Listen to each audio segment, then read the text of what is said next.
जय हिंद। कैसे हैं आप सभी? आशा करता हूं सभी स्वस्थ और मज़े में होंगे। आज हम पढ़ने वाले हैं ह्यूमन डाइजेस्टिव सिस्टम, जिसे हम हिंदी में कहते हैं मानव पाचन तंत्र। ठीक है, मानव पाचन तंत्र। अब देखो, एक बात तो यहाँ समझ में आ गई, हम मानव के बात में बात करने वाले हैं और पाचन कैसे हो तो वो है। दूसरी बात होती है तंत्र। आखिर तंत्र क्या होता है? तो आपने इससे पहले पढ़ा होगा, 9th क्लास में हमने पढ़ा है सेल, यानी जो कोशिका होती है, सेल से बनते हैं क्या? टिश्यू। ठीक है, टिश्यू से क्या बनते हैं? ऑर्गन, और ऑर्गन से बनता है मिलकर सिस्टम। मतलब हम कह सकते हैं अगर हमारे पास में कोई सेल है और बहुत सारी अगर सेल मिल जाए तब हमें जाके मिलता है कोई टिश्यू। बहुत सारी जब टिश्यू मिलकर बनाते हैं क्या? ऑर्गन। और जब बहुत सारे ऑर्गन मिल जाते हैं, एक साथ काम करते हैं, उसे हम बोलते हैं सिस्टम।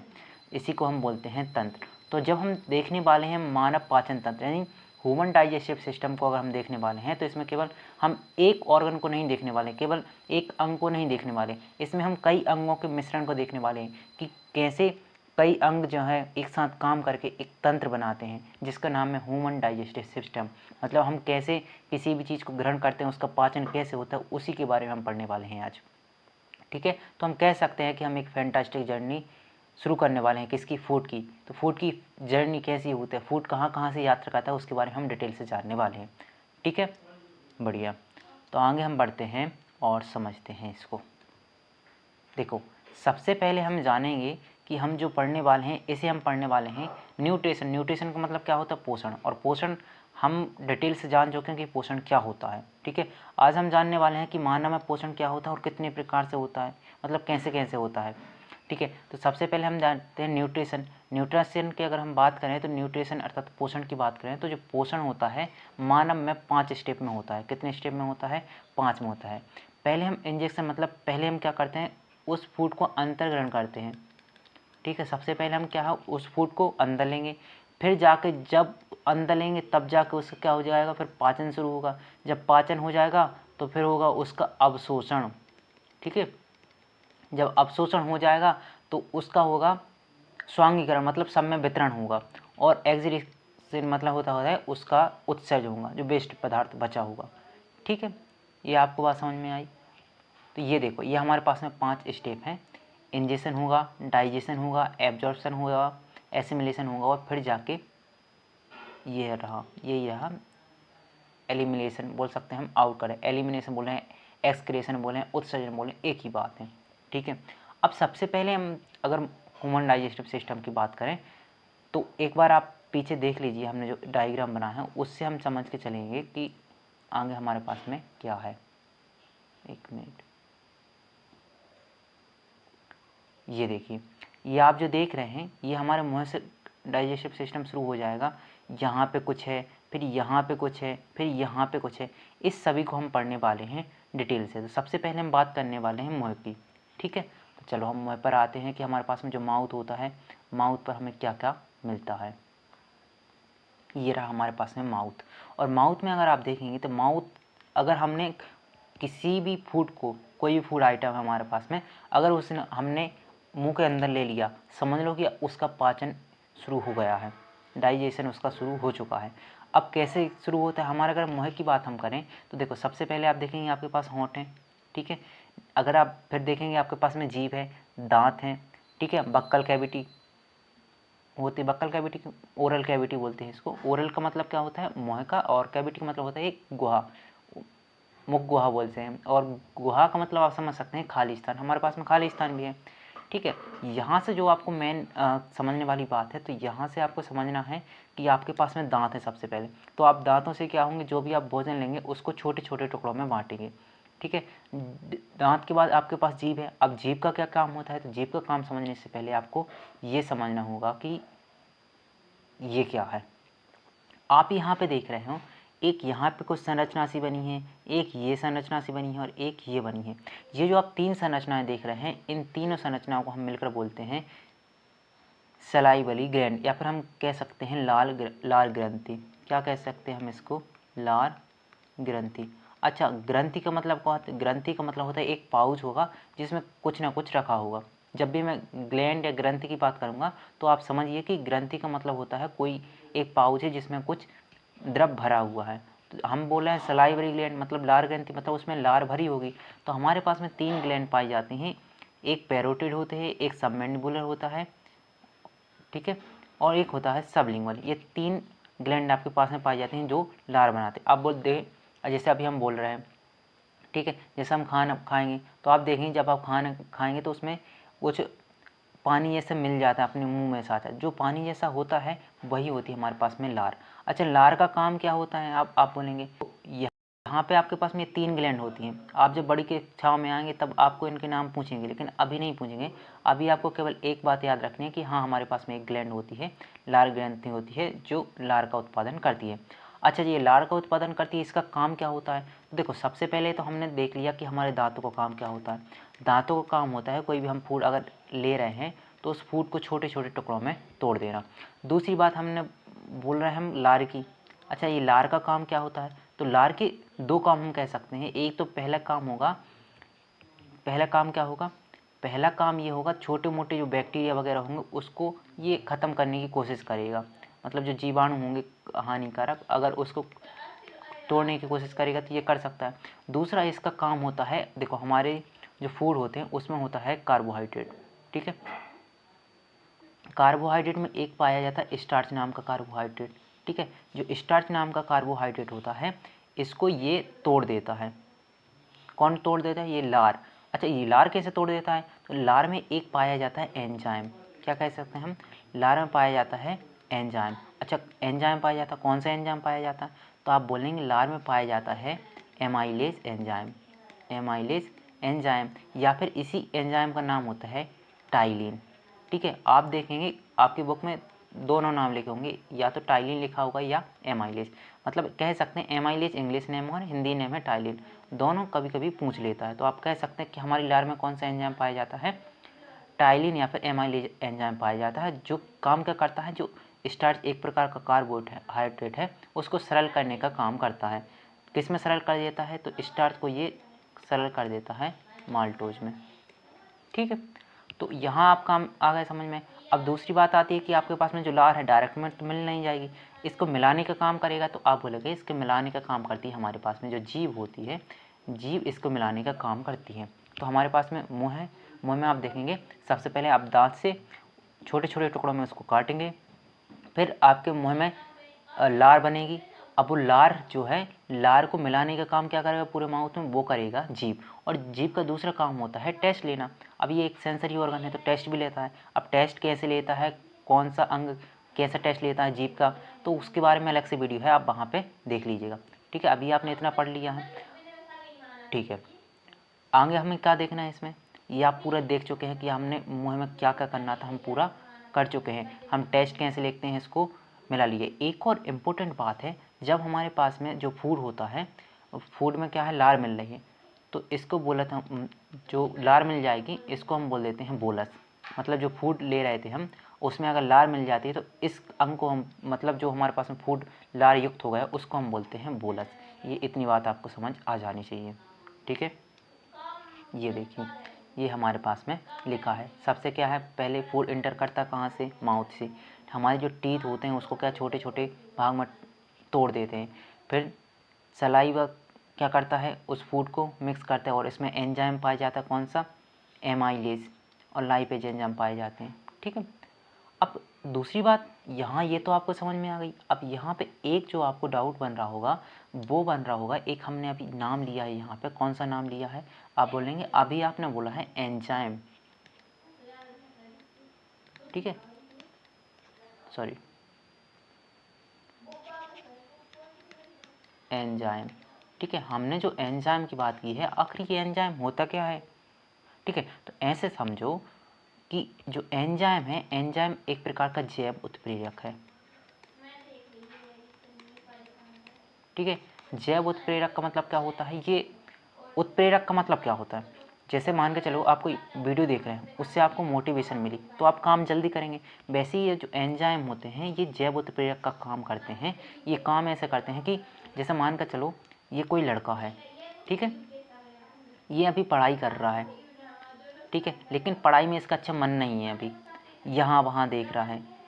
तो यहाँ पे एक टीचर आता है, ठीक है, अब देखो टीचर खुद तो पढ़ाई करेगा नहीं, लेकिन जब लड़का इस टीचर को देखेगा तो उसमें एक भय उत्पन्न हो जाएगा, भय उत्पन्न होगा, या फिर नॉर्मली टीचर को देख के उसको लगेगा नहीं पढ़ना चाहिए।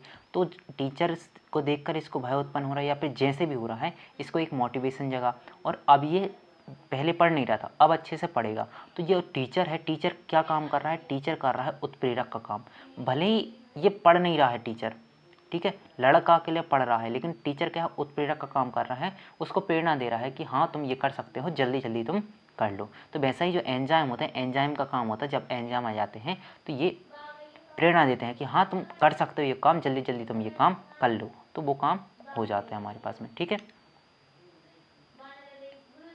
देखो एक पार्ट आपके पास में समझ में आ गया। अब हम देखते हैं अगले पार्ट को, जिसका नाम होता है ईसोफेगस। इसी को हम बोल सकते हैं, सॉरी, ईसोफेगस से पहले अगर आप देखेंगे और यहाँ पे छोटी सी नली देखेगी, इसका नाम होता है ग्रसनी। बस ये नाम आप याद रख लेना, ठीक है। ग्रसनी के अलावा आप यहाँ पे देखेंगे एक और इम्पोर्टेंट संरचना है, एपिग्लोटिक्स या एपिग्लोटिस बोलते हैं। अच्छा, एपिग्लोटिस का काम होता है, आप ये जो देख रहे हैं संरचना, देखो यहाँ पे आप जो संरचना देख रहे हैं, तो यहाँ पे दो पाइप देख रहे हैं, एक पाइप ये रहा और एक पाइप ये रहा, दो पाइप दिख रहे हैं आपको। ये जैसे ही नीचे गिरता है तो क्या फूड इंटर होता है फूड पाइप से, आगे हम पढ़ेंगे श्वसन तंत्र, और अगर ये नहीं गिर रहा है तो सांस लेंगे, और यहाँ से हमारे पास में देखो हम दो कलर से देख लेते हैं। देखो ये जो आप देख रहे हैं ये हमारे पास में मान कर चलो एपिग्लोटिस है, ये अगर गिर रहा है तो ये क्या है, इस हमारे पास में जो श्वसन पाइप है इसको ये ढक लेगा, तो फूड हमारा कहाँ चला जाएगा, फूड पाइप में चला जाएगा। ठीक है, अगर ये इसको नहीं ढकता तो क्या होता, अगर ये नहीं ढकता तो हमारे पास में जो फूड था वो कहाँ चला जाता, हमारे पास में श्वसन तंत्र में चला जाता, तो दिक्कत करता है। अगर श्वसन तंत्र में चला जाता है तो बाहर निकलने की कोशिश करता है, इसलिए हमें हिचकियाँ आती हैं। तो आपसे यहाँ से क्वेश्चन पूछ सकता है आखिर हिचकियाँ क्यों आती हैं, तो आप बोलेंगे एपिग्लोटिस कभी कभी क्या है भूल जाता है, और कहाँ पे खाना एंटर हो जाता है, हमारे पास में श्वसन नाल में एंटर हो जाता है, तो जब बाहर निकालने की कोशिश करते हैं तो हमें क्या आती हैं, हिचकियाँ आती हैं। ठीक है, इसका कोई कनेक्शन नहीं है कि आपको कोई याद कर रहा है, इसका केवल इतना कनेक्शन है कि आप काम करना आपका का एपिग्लोटिक्स जो है काम करना भूल चुका है थोड़े समय के लिए। ठीक है, यहाँ पे फिर होता है एक लेरिंग्स, लेरिंग्स काम कर देता है इन दोनों को अलग करने का। ठीक है, यहाँ तक आप इतनी बात समझ चुके हैं।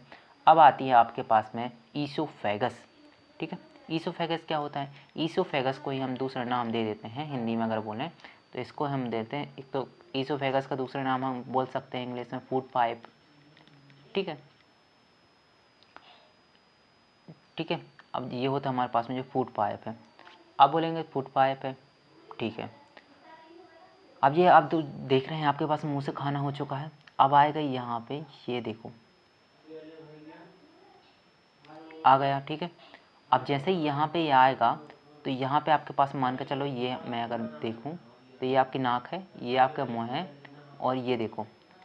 ठीक है, यहाँ से आपने ग्रहण किया खाना को। ठीक है, आप जो इतनी जो यहाँ पे देख रहे हैं लाइन, ये जो पाइप देख रहे हैं इसको हम बोलते हैं फूड पाइप। ठीक है, ग्रास नली बोलते हैं जिसको हम, फूड पाइप ग्रास नली बोलते हैं। इसका काम क्या होता है, इसका काम होता है जो आपने खाना खा लिया है, जिसका नाम हमने दे दिया था लार मिलने के बाद बोलस, ये बोलस यहाँ से इंटर करेगा, और यहाँ पे आपके पास में है आमाशय, तो यहाँ पे आमाशय में ये आके मिल जाएगा। तो अब ऐसा तो होगा नहीं कि आपने यहाँ से खाना खाया और डायरेक्ट ठपाक गिर जाए यहाँ पे, ऐसा तो होगा नहीं। तो यहाँ पे एक प्रक्रिया होती है, क्या होती है, जैसे आप खाना खाएंगे तो यहाँ पे मान के चलिए ये पाइप है हमारे पास में। ठीक है, तो यहाँ से जैसे आपने यहाँ से खाना लिया, ये कोई खाना है, अब जैसे यहाँ पे आ रहा तो यहाँ पे ये मोटा हो गया, यहाँ पे कैसा है पतला, अब जैसे नीचे खिसकेगा तो यहाँ पे मोटा हो जाएगा, फिर कैसा आगे पतला हो जाएगा, देखो यहाँ पे मोटा हुआ फिर पतला, मोटा हो गया फिर पतला, तो ऐसा मान सकते हैं मोटा पतला होता होगा हमारा खाना कहाँ पे आ जाएगा, आमाशय में। तो इसकी जो प्रक्रिया होती है मोटा पतले होने की प्रक्रिया, इसी को बोलते हैं हम क्रमानुकुंचन। क्या बोलते हैं, क्रमानुकुंचन या पेरिस्टालसिस, इसी प्रक्रिया का नाम होता है। तो आपसे यहाँ से पूछ सकता है कि हमारी जो आहार नाल होती है फिर ईसोफेगस, उसमें कौन सी प्रक्रिया होती है, तो आप नाम देंगे क्रमानुकुंचन या फिर पेरिस्टालिस। ठीक है, यहाँ पे देखो, यहाँ पे लिख चुके हैं हम क्या क्या है आपके पास में, एक मिनट, शायद हमारा पिछला कॉपी हुआ है तो हम इसको आगे देखते हैं। काम तो हमने बता दिया, आपको देख लीजिएगा कौन कौन से काम कर रहा था ये। काम कर रहा था कि क्रमानुकुंचन प्रक्रिया होती है उसके माध्यम से। इसका ज़्यादा काम नहीं होता है, बस हमारे पास मुँह से लेके जो हमारे पास में आमाशय स्टोमच होता है वहाँ कनेक्टिविटी का काम कर रहा था। कौन कर रहा था? ईसोफेगस। अब उसके बाद आता है हमारे पास में स्टोमच, ठीक है, इसी को बोलते हैं हम आमाशय, ठीक है। अब जो आमाशय होता है, आमाशय की संरचना कुछ इस प्रकार होती है। इसकी जो संरचना होती है इसके हिसाब से इसको हम बोलते हैं, इसका आकार कैसा होता है? जे प्रकार का आकार होता है, जे अक्षर जो अल्फ़ाबेट होता है। तो आपसे पूछ सकता है हमारे पाचन तंत्र में ऐसा कौन सा अंग है जिसकी संरचना जे के समान होती है? तो आप बोलेंगे क्या है? आमाशय है। अब आमाशय का मुख्य कार्य क्या होता है? देखो आमाशय हमारे पास में, अब देखो आमाशय में आपके पास में एक मिलेगा गैस्ट्रिक जूस, ठीक है। जो गैस्ट्रिक जूस पाया जाता है इसे हम बोलते हैं, ये कहाँ पाया जाता है? तो गैस्ट्रिक ग्लैंड में पाया जाता है ये, या फिर हिंदी में हम इसी को बोलते हैं जठर ग्रंथि। तो आपसे पूछ सकता है गैस्ट्रिक जूस कहाँ पाया जाता है? बोलेंगे गैस्ट्रिक ग्लैंड में, हिंदी में कहते हैं जठर ग्रंथि। अच्छा, गैस्ट्रिक ग्लैंड में क्या क्या पाया जाता है? तो आप बोलेंगे जो हमारे पास में गैस्ट्रिक ग्लैंड पाया जाता है उसमें सबसे पहले पाया जाता है HCl। और HCl का काम क्या होता है? HCl का काम होता है भोजन को अम्लीय माध्यम प्रदान करना। आप बोलेंगे अम्लीय माध्यम प्रदान क्यों कर रहा है? तो दूसरा नंबर आप बोलेंगे क्योंकि हमारे पास में जो जठर ग्रंथि है पेप्सिन एंजाइम को रिलीज करती है। किसको रिलीज करती है? Pepsin enzyme. अच्छा, पेप्सिन एंजाइम का काम क्या होता है? पेप्सिन एंजाइम का काम होता है प्रोटीन को पेप्टाइड में तोड़ना। मतलब हम कह सकते हैं कि जब हम देखो, पहले हमने बात की थी मुँह में किसका पाचन शुरू हो गया था? आप बोलेंगे कार्बोहाइड्रेट का। दूसरी बात कर रहे हैं हम प्रोटीन की, ठीक है। तो प्रोटीन का पाचन शुरू कहाँ से हो जाएगा? आमाशय से। और कौन तोड़ेगा? आप बोलेंगे पेप्सिन तोड़ेगा, और पेप्सिन प्रोटीन को किस में बदल देगा? पेप्टाइड में। तीसरी बात, यहाँ से एक रिलीज होता है श्लेष्मा। क्या रिलीज होता है? श्लेष्मा, या फिर हम बोल सकते हैं म्यूकस। इसका काम क्या होता है? इसका काम होता है जो HCl है, HCl क्या है? एसिड है, घातक हो सकता है। तो यहाँ पे एक लेयर बनाने के लिए ज़रूरी होता है, जो लेयर बनी होती है वो बनी होती है श्लेष्मा या म्यूकस की, ठीक है। तो यहाँ आपके इसके काम हो गए आमाशय के। और दूसरी बात, जो आमाशय है, आमाशय इससे नहीं हुआ, ये भी ऐसे आगे पीछे होगा, आगे पीछे होगा, आगे पीछे होगा। मतलब क्या है? जैसे आप किसी चीज़ को कूट रहे हैं, छोटा छोटा कर रहे हैं, उसको पिचलेंगे, वैसे ये भी आगे पीछे आगे पीछे आगे पीछे दब दब दब करके खाना को पाचन करने में सहायता करेगा, ठीक है। तो पहला काम क्या होगा? Food mixes stomata acid HCl करता है, और डाइजेस्टिव एंजाइम का होता है पेप्सिन होता है, और गैस्ट्रेट एमाइलेज होता है, ठीक है। दूसरा क्या करता है? ये प्रोटीन का पाचन करता है, और इसमें प्रोटीन को काय में तोड़ देता है? पेप्टाइड में तोड़ देता है, ठीक है। और अब देखो, जब ये हमारे पास में पूरा माध्यम आ गया, तब इसको देखो, पहले हम बोल रहे थे बोलस, अब इस फूड को बोलेंगे हम कायम। इतनी याद करने की ज़रूरत नहीं है, बस इतना समझ लो कि आमाशय में आपके पास में HCl पाया जाता है और पेप्सिन पाया जाता है। पेप्सिन क्या करता है? पेप्सिन प्रोटीन को पेप्टाइड में तोड़ता है। अगर आपके पास में HCl मतलब अम्लीय माध्यम नहीं होगा तो ये प्रोटीन जो आपके पास में प्रोटीन पेप्टाइड में नहीं तोड़ पाएगा, क्योंकि आपके पास में जो पेप्सिन एंजाइम है वह काम नहीं कर पाएगा। इतना काम है आपका किसका? स्टोमच का, ठीक है। अब आती है स्मॉल इंटेस्टाइन, जिसे हम बोलते हैं छोटी आंत, ठीक है। अब यहाँ पे आपको छोटी आंत बोलते हैं। अब इसका आता है, इसका साइज क्या होता है? तो आप बोल सकते हैं इसका साइज होता है 5.5 मीटर, या फिर आप कह सकते हैं लगभग 22 फीट के, या तो 5.5 मीटर बोलेंगे या 22 फीट के समथिंग इसका साइज होता है। देखो, वैसे तो हम स्मॉल इंटेस्टाइन को 3 प्रकार से डिवाइड कर सकते हैं, ड्यूडेनम, जेजुनम, इलियम, लेकिन आपके हिसाब से नहीं है, आपको केवल इतना याद रखना है स्मॉल इंटेस्टाइन होती है। अच्छा, स्मॉल इंटेस्टाइन का काम क्या होता है? तो स्मॉल इंटेस्टाइन का काम होता है, देखो जैसे हमारे पास में आमाशय की हम बात कर चुके हैं, हमारे पास में आमाशय था। अब यहाँ से हमने जो फूड इंटर करेगा कहाँ से? स्मॉल इंटेस्टाइन में। अब जाके स्मॉल इंटेस्टाइन का सबसे महत्वपूर्ण रोल यहाँ पे आता है। देखो, स्मॉल इंटेस्टाइन सबसे पहला काम क्या होता है? यहाँ पे हम एक पढ़ेंगे यकृत, अर्थात लीवर करके पढ़ेंगे, तो वो एक जूस रिलीज करेगा।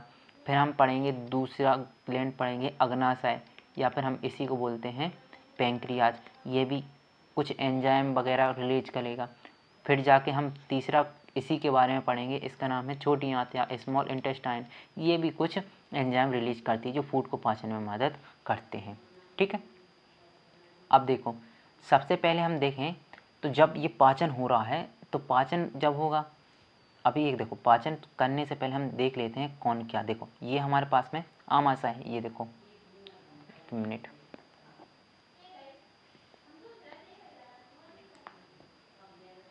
एक मिनट, क्या हो रहा है ये, देखो ये हमारे पास में जैसे यहाँ पे आमाशय है, यहाँ पे एक संरचना, सॉरी, अब देखो यहाँ पे हमारे पास में आमाशय की यहाँ पे एक ग्रंथि पाई जाती है जिसका नाम होता है, क्या होता है नाम, लीवर, या फिर हम इसी को बोलते हैं यकृत। अच्छा, यकृत का काम क्या होता है हमें वही देखना है। देखो ये हमारे पास में यकृत होता है, इसके काम तो बहुत होते हैं, लेकिन हम केवल पाचन में बात करें तो जो यकृत होता है, यकृत की यहाँ पे एक थैली होती है, ठीक है, और जो यकृत होता है, यकृत का काम होता है पित्तरस का निर्माण करना।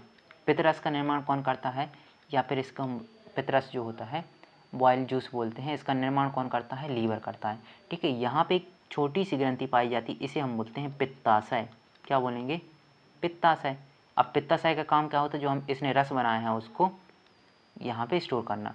वैसे ही दूसरी संरचना हमको समझनी है, वो क्या है, अरे भाई क्या हो रहा है आज, ये है हमारे पास में पैंक्रियाज, इसी को बोलते हैं हम अग्नाशय, ठीक है। अग्नाशय से आपको 3 प्रकार के, 2 या 3 प्रकार के एंजाइम पाए जाते हैं जो आपको देना है, इसका संरचना पूरी नहीं दिखाना है। तो आपको पहला है, यहाँ पे पाया जाएगा लाइपेज एंजाइम। लाइपेज एंजाइम का काम होता है वसा को तोड़ना। दूसरा आप पढ़ेंगे ट्रिप्सिन एंजाइम, ठीक है। ट्रिप्सिन एंजाइम का काम होता है, जो आपके पास में प्रोटीन से पेप्टाइड बन गया था, तो हम कह सकते हैं पेप्टाइड को आगे तोड़ने का काम कौन करता है, आप बोलेंगे लाइपेज, ठीक है। ये 2 इम्पोर्टेंट एंजाइम हैं जिनका काम आपको याद रखना है, एक लाइपेज और एक ट्रिप्सिन, ठीक है। अब हम आते हैं वापस कहाँ पे, छोटी आंत पे। तो हम देख चुके हैं कि आपके पास में ये छोटी आंत है, यहाँ पे सबसे पहले जो हमारे पास में यकृत होता है, लीवर होता है, वो यहाँ पे पित्ताशय यानी बॉयल जूस को रिलीज करेगा। क्यों करेगा, क्योंकि जैसे वहाँ पे पेप्सिन जो है काम कर रहा था कहाँ पे, केवल एसिडिक मीडियम में, वैसे ही हमारे पास में जो लाइपेज होता है, लाइपेज ये काम कर सकता है केवल किस में, क्षारीय माध्यम में, ठीक है।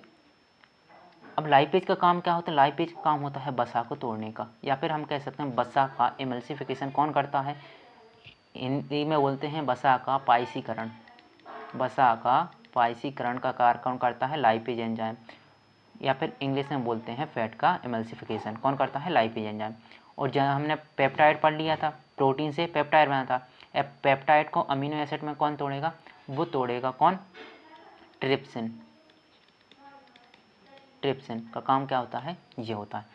अब दूसरी बात आती है हमारे पास में छोटी आंत की, इसका काम तो होगा, इसने सब कुछ करवा लिया भाई, थोड़ा इससे उधार ले लिया, थोड़ा इससे ले लिया, अपना काम चल जाए। अब यहाँ पे हो सकता पूरा हमारे पास में मान के चलो कि हमारा पूरा का पूरा पाचन हो चुका है, जो भी हमने भोजन ग्रहण किया था। अब देखो ग्रहण कर लिया है, अब पाचन हो चुका है, तो हमने जो पहली स्टेप पढ़ी थी, पहली हमने वही पढ़ी थी, अंतर्ग्रहण करेंगे, फिर उसका पाचन हो गया, मतलब अभी 2 स्टेप हुए हैं, अभी बाकी स्टेप रहेंगे। अब बोलेंगे अवशोषण कहाँ से होगा, तो देखो जो आपके पास में आप जो देख रहे हैं छोटी आंत, तो छोटी आंत के अगर हम यहाँ पे एक पाइप बना लें छोटी आंत का, ये मान के चलो हम छोटी आंत का एक पाइप बना रहे हैं, ठीक है।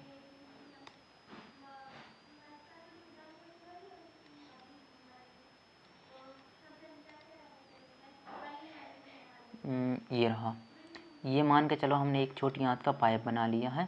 आप देखेंगे जब पाइप के अंदर आप देखेंगे तो यहाँ पे छोटी छोटी सी संरचनाएं देखेंगी, ठीक है। इन संरचनाओं को बोलेंगे उंगली नुमा संरचनाओं को, हिंदी में बोलते हैं हम दीर्घरोम, दीर्घरोम, और इंग्लिश में बोलते हैं इनको हम बिली, ठीक है। इसका काम क्या होता है, जो दीर्घरोम में बिली होते हैं, इसमें यहाँ से जो हमारे पास में ब्लड होता है, ब्लड इसके यहाँ से फ्लो करता है, बाजू में से ब्लड फ्लो करता है, तो ये क्या कर, जितना भी हमारे पास में पाचक एंजाइम होते हैं उसको ये कर रहा है, एब्जॉर्ब कर लेता है। तो हम कह सकते हैं तीसरा अवशोषण प्रोसेस कहाँ पे होती है आपके पास में, कहाँ होती है, जल्दी बताइए, छोटी आंत यानी स्मॉल इंटेस्टाइन में होती है। अब जो वेस्ट प्रोडक्ट बचा है वो पहुँच जाएगा आपके पास में बड़ी आंत में। उससे पहले आप बोलेंगे, आपने बताया था कि अवशोषण होगा, अवशोषण के बाद स्वांगीकरण होगा, मतलब सभी में फैल जाएगा। अब वो कैसे फैलेगा, वो अलग से स्टेप आ जाती है, जब आपके पास में रक्त है, रक्त अब पूरे शरीर में जाएगा, जितनी कोशिकाएं होंगी उसको ये दे देगा। तो कह सकते हैं रक्त के माध्यम से जो हमारे पास में पोषक तत्व छोटे छोटे अणु में परिवर्तित हो चुके हैं जो हम उपयोग कर सकते हैं, उसको सभी में परिवहन करना कहलाता है वो क्या बोलते हैं, स्वांगीकरण। ठीक है, अब यहाँ हमको क्या देखना है, अब हमको देखना है बड़ी आंत का काम क्या होता है। छोटी आंत हमने देख ली, लार्ज इंटेस्टाइन का काम क्या होता है, ये रही आपके पास में लार्ज इंटेस्टाइन। इसके भी 3 भाग होते हैं, बाकी आपको इसको याद नहीं रखना। यहाँ पे आपको केवल एक बात याद रखनी है, जो बड़ी आंत है, बड़ी आंत का काम होता है पानी को एब्जॉर्ब करना। आप कह सकते हैं पानी का जो हमारे पास में पानी बचा है उसका क्या करता है, ये अवशोषण कर लेता है। बाकी जब अवशोषण हो जाएगा तो यहाँ से जाएगा और यहाँ पे हमारे पास में क्या है, स्टोरेज में रेक्टम जो है आपके पास में, यहाँ पे जो बिना काम का फूड बचा हुआ है हमारे पास में, जो हमारा उपयोगी नहीं है, वो यहाँ पे इकट्ठा हो जाएगा और एनएस मतलब इसे ये बोलते हैं हम गुदा, इसके माध्यम से ये बाहर हो जाएगा। ठीक है, ये हमारे पास में पूरा पाचन कंप्लीट हो गया है। अब हम कंक्लूजन की बात करें कि हमने क्या क्या पढ़ा है, तो उसको हम एक बार अच्छे ध्यान से देख लेते हैं कि अभी तक हमने क्या क्या पढ़ा है। एक बार ध्यान से अच्छे से देखो। सबसे पहले हमने क्या पढ़ा था कि आपके पास में जो है खाना कहाँ पे जाएगा, आपके मुंह में एंटर करेगा, वहाँ पे आपके जो दांत हैं उसको छोटे छोटे टुकड़ों में तोड़ देंगे। दूसरी बात हमने करी थी कि हमारे पास में 3 प्रकार की ग्रंथियाँ पाई जाती हैं, पैरोटिड, सबमैंडिबुलर और सबलिंगुअल। ये आपके पास में लार ग्रंथि हैं, इसका काम होता है लार को रिलीज करना। और लार में हमने पाया था क्या, आपके पास में जो लार होती है उसमें कौन सा एंजाइम पाया जाता है, एमाइलेज एंजाइम पाया जाता है। ठीक है, जो काम क्या करता है, जो कार्बोहाइड्रेट एक प्रकार का स्टार्च होता है, कार्बोहाइड्रेट उसको तोड़ने का काम करता है। छोटे कार्बोहाइड्रेट को जो स्टार्च होता है कार्बोहाइड्रेट में, उसको क्या करता है, माल्टोज में ये तोड़ देता है। और फिर हमने बात की हमारी जीभ की, जीभ का काम क्या होता है, उस लार को अच्छे से मिला देना। अब जो लार मिल गई है, इस पूरे फूड को हम बोल देते हैं बोलस। अब जो बोलस होता है, बोलस हमारे पास में ये आ रहा हमारे पास में फूड पाइप, ठीक है, ग्रास नील, इसके माध्यम से ये अंदर जाता है। अब जो ग्रास माध्यम जब भी अंदर जाता है इसोफेगस के माध्यम से, तो यहाँ पे डायरेक्ट नहीं जाता, ये कभी ऊंचा कभी नीचा, फिर ऊंचा फिर नीचा करके ये ऐसे होते जाता है। इस प्रक्रिया को हम बोलते हैं क्रमानुकुंचन। अब जैसे ही हमारे क्रमानुकुंचन के माध्यम से हमारे पास में आमाशय में जाता है, तो आमाशय में एक पाई जाती है जठर ग्रंथि, जो 3 चीज़ रिलीज करती है। एक करती है HCl, ठीक है, जो अम्लीय माध्यम बना देता है। फिर करता है क्या, ये दूसरा करता है एक प्रकार के एंजाइम जिसे हम बोलते हैं पेप्सिन, जो प्रोटीन का पाचन करता है। तीसरा हमने पढ़ा था, ये श्लेष्म रिलीज करता है, जो आमाशय की रक्षा करता है, HCl मतलब एसिड से। इतना काम होने के बाद हम जाते हैं छोटी आंत में। छोटी आंत का काम क्या होता है, छोटी आंत का काम होता है कुछ जूस ले लेती है, कहाँ से, ये ले लेता है यकृत से, और एंजाइम वगैरह ले लेता है कहाँ से, यहाँ पे एक छोटी संरचना पाई जाती है अग्नाशय, वहाँ से। अग्नाशय से 2 एंजाइम मुख्यतः लेता है, एक होता है लाइपेज एंजाइम, ठीक है, जो वसा का पाचन करता है, ठीक है, वसा का पायसीकरण करता है। वसा का पायसीकरण केवल क्षारीय माध्यम में हो सकता है, इसलिए कहाँ से, यकृत से ले लेता है पितरस। क्या ले लेता है, पितरस, ठीक है। और दूसरा एंजाइम लेता है ये ट्रिप्सिन। ट्रिप्सिन का काम क्या होता है, ट्रिप्सिन का काम होता है, जो आपने यहाँ पे पेप्सिन को पेप्टाइड में तोड़ा था, अब ये पेप्टाइड को अमीनो एसिड में तोड़ देगा। कौन तोड़ेगा, ट्रिप्सिन तोड़ देगा। और तीसरा काम होता है जो आपके पास में छोटी आंत का, इसका काम होता है अपशोषण करने का। क्या काम होता है, अपशोषण करने का, जिसके लिए इसमें एक हम जैसी संरचना पाई जाती है, बाल जैसी संरचना पाई जाती है, जिसे हम बिली या फिर दीर्घग्राम कहते हैं। इसके माध्यम से क्या कहता है, अपशोषण करता है। जब अपशोषण कर लेता है तो रक्त के द्वारा पूरे शरीर में एनर्जी पहुंच जाती है। लास्ट काम हमने पढ़ा है बड़ी आंत का। तो बड़ी आंत में क्या है, लास्ट काम बड़ी आंत का काम होता है, जो भी वेस्ट मटेरियल होता है वो बड़ी आंत में पहुंच जाएगा।